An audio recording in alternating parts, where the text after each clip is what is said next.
ask for, you will get. But when we're just talking about love, that's what we're opening up, the price of loving me. And we're talking about self-care. And question, what is love? Do you know what love is? Do you have an idea? I would say the treats you. Okay, it's an affection. The feeling, affection. It's an affection, it's an emotion.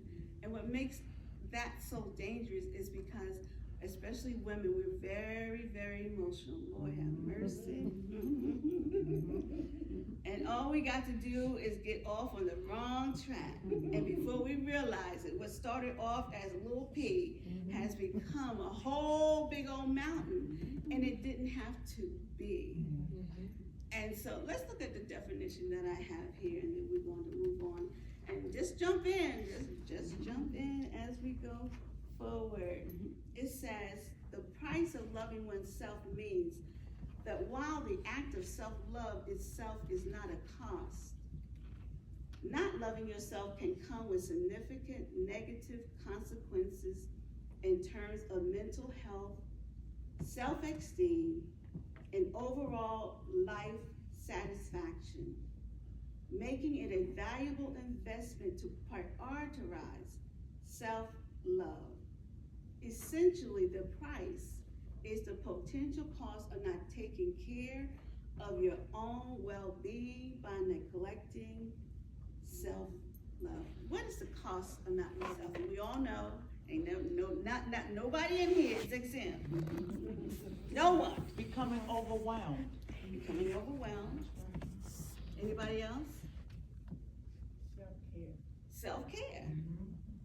Mother, Queen Mother? Understanding. Understanding. What's the price of self-love? What's the price of not having it? And it's impossible that you don't even know you don't have it.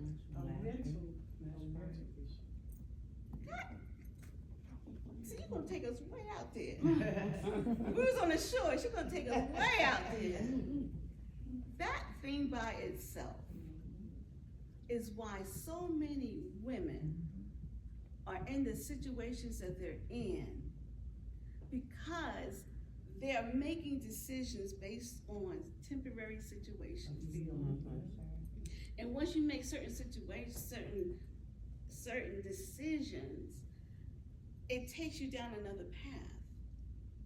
And a lot of times, I don't know about you, but I can't remember any time in my growing up that anyone took the time to teach me how to love myself.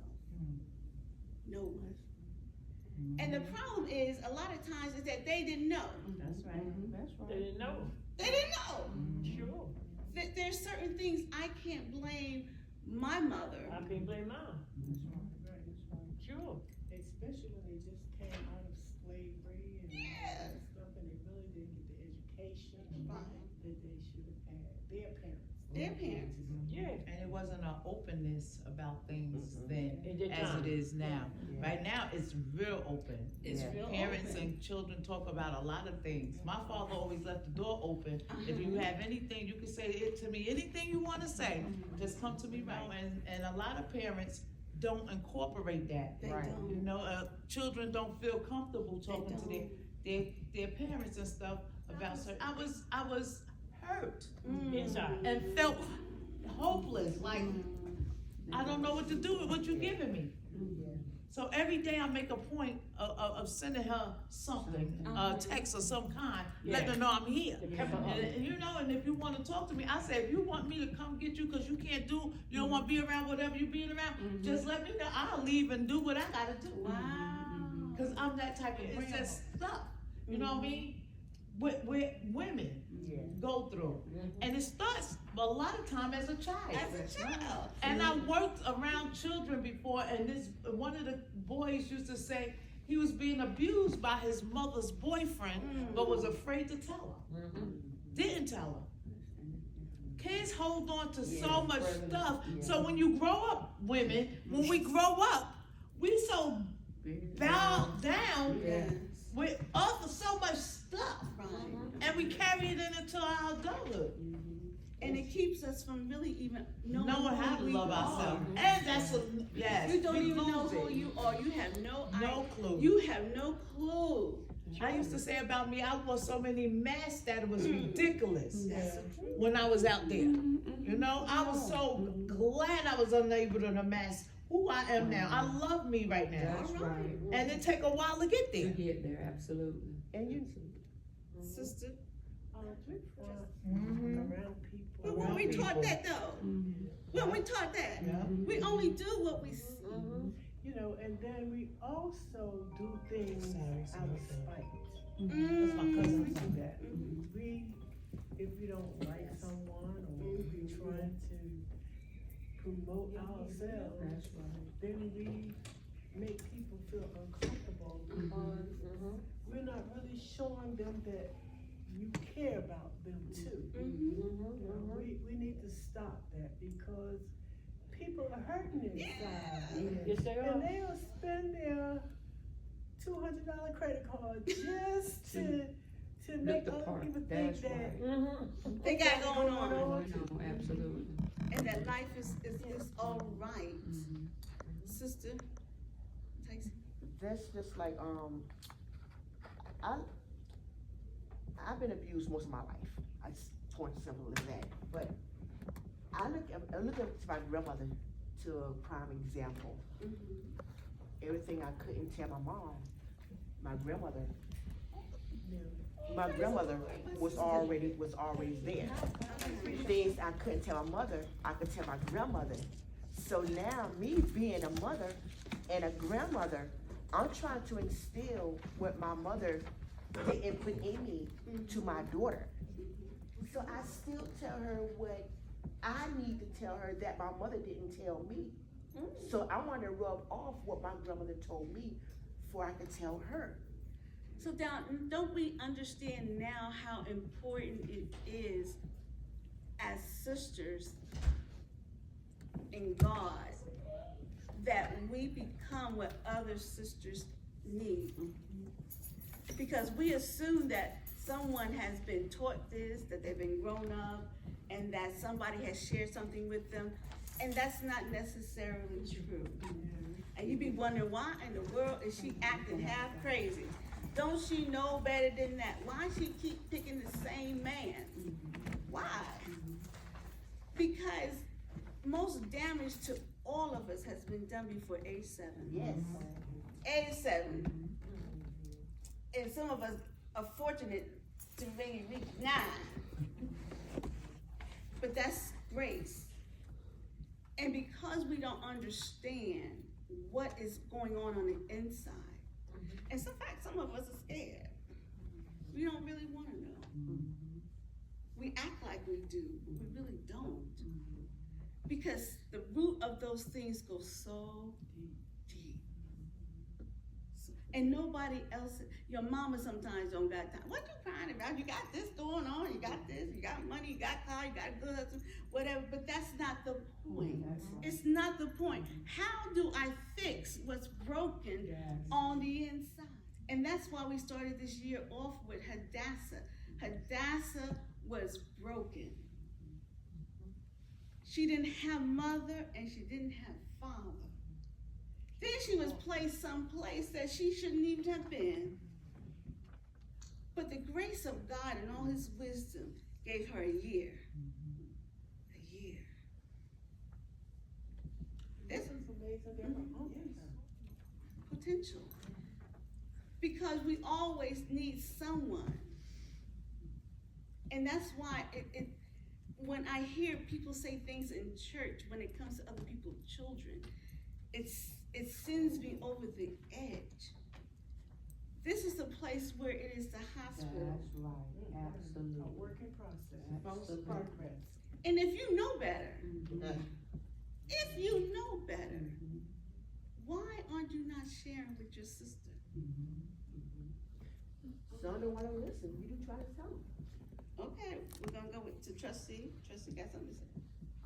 I also saw where right before the Million Women March, I was a part of that in Philadelphia. Right before the women were going through changes with each other. They wouldn't speak or they roll their eyes when they see them, and it's just they didn't acknowledge sisters.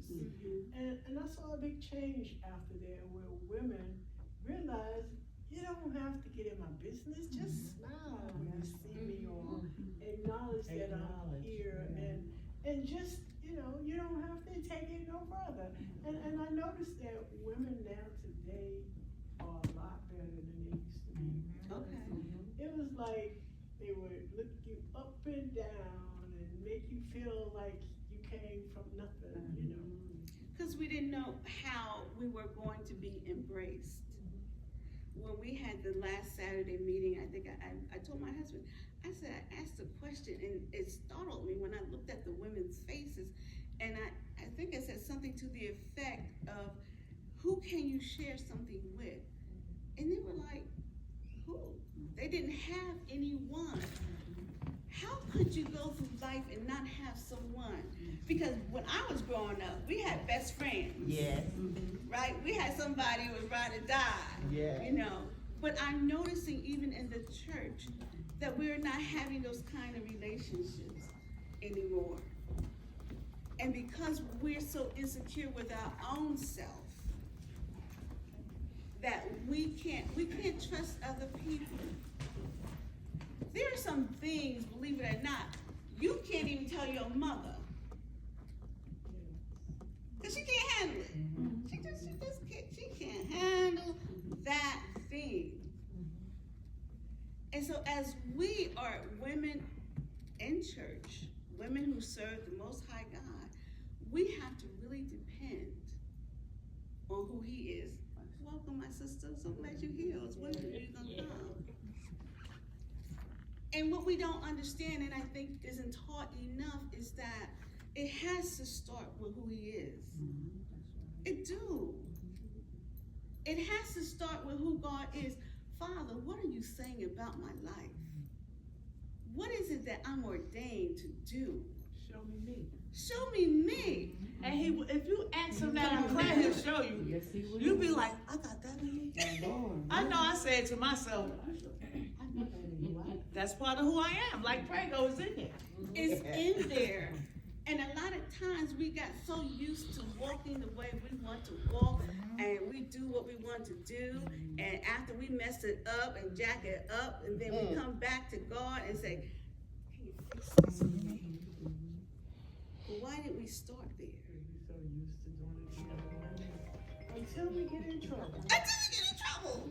But then it's too We're late. down on our knees. You're slobbing. Yeah. And that's always been the case, even with Israel, God's chosen people. That's right. They go out and they do their thing. We go out and do our thing. And then it's like when we get in trouble, and this is what the Lord wants us to do, to call out to Him. That's right. That's what He wanted us to do the That's first what time. But we, the human part of us want to fix it. The human part of us, well, I can handle it, whatever. Until we realize that, okay, this right here, my extremity, is then God's opportunity to do what He wanted to do in the beginning. Right. And so it's just human nature for us to do that and feel that way. And then we have to go right back to square one, like where we should have been to start with. Right. Lord, on my knees, like, Lord, I'm giving this to you. Fix, always said, fix it for me. That's right. I mean, we really pray then. Oh yeah. Oh yeah. That's when he get the most out of us. Yep. And I think that's why I say to myself, he is smiling, saying, I told you I could bring you. That's right. That's right. That's right, because he will. And a lot of times when we don't look on the inside, and I always tell people I talk with, especially family members, and you go to tell them something, and next thing you say, well, you ain't got that quite right. It's not about me. It's about what you're getting ready to do. And I'm trying to help you. But because you don't want to look on the inside, a lot of times we don't even want to die to ourselves. We ain't dying. We got so much flesh up in here until it's crazy. How can you not like somebody just because of the way that they look? Right. Yeah, right. Exactly. Or you don't like the way they talk? Yes. Where that come from? Yeah. Because most of us don't realize that it's something in us That's what that is. that is reflected back to us. And we don't like what it looked like, but we won't tell the truth.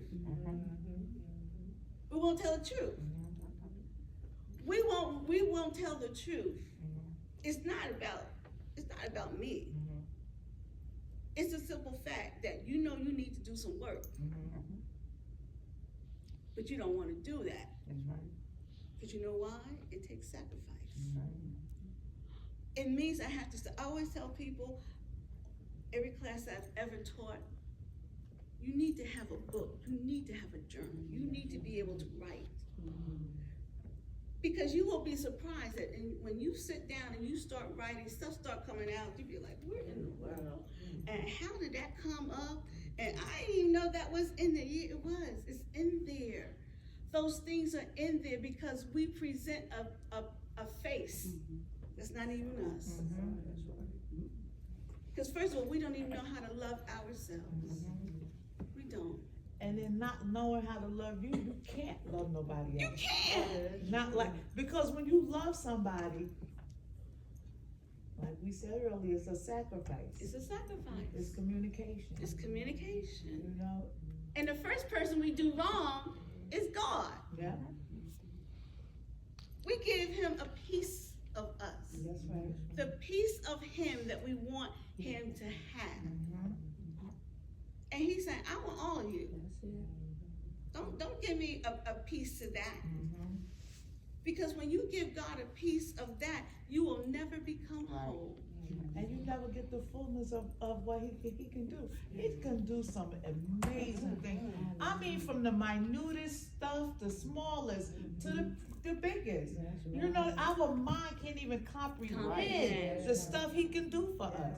If only we trust. Yes. And that's another part of love, trusting. It's trusting me. What we do, we get the man in our life.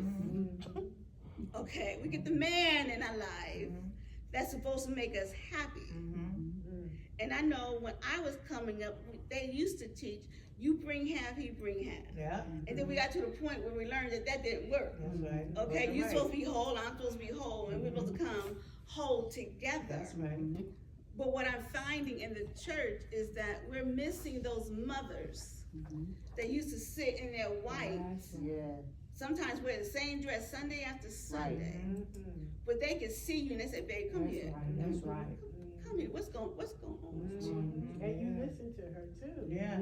Because Respect her. she had a way. You understood that knowledge that she had, that wisdom that she had, came through experience. That's right. It wasn't something that she was just making up and looking in the Bible and trying to figure out something that somebody else didn't figure out. That comes with experience. And you can only have experience when you are going before God. We don't want to pray. That's one of the hardest things for most of us to do, pray. We don't set time aside to pray. But then how does that little girl in you get healed? How does that happen? You need a prayer partner. That helps. That helps. I have the model that the Lord gave me for this